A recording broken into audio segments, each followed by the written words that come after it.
அல்லாஹ் வந்து முஹ்சின்களை நேசிக்கிறதா சொல்கிறான். யார் அந்த முஹ்சின்கள் அப்படின்னு பார்க்கலாம்.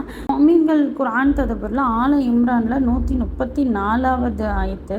இதில் அல்லாஹ் வந்து முஹ்சின்களுடைய பண்புகளாக சில கேரக்டரை வந்து சொல்கிறான். ஃபஸ்ட்டு என்ன சொல்கிறான்னா, வசதி இருந்தாலும் இல்லாவிட்டாலும் செலவு செய்வார்களாம். வந்து இன்பமோ துன்பமோ ஆரோக்கியமோ நோயோ எந்த சூழ்நிலையாக இருந்தாலும் ஆர்வத்துடனும் சிரமத்துடனும் செலவு செய்வாங்களாம். அல்லாஹ் செகண்ட் என்ன சொல்கிறான் அப்படின்னா, கோபத்தை அடக்குவார்கள் அப்படின்னு சொல்றான்.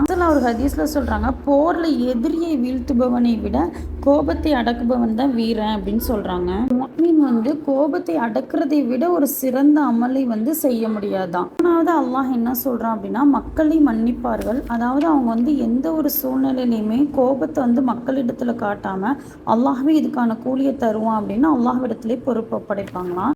அல்லாஹ் வந்து அடுத்த ஆயத்திலேயே இன்னும் முஹ்சின்களுடைய கேரக்டரை சொல்றான். அதை இன்ஷா அல்லாஹ் நாளைக்கு பார்ப்போம். அஸ்ஸலாமு அலைக்கும் வரஹ்மத்துல்லாஹி வபரகாத்துஹு.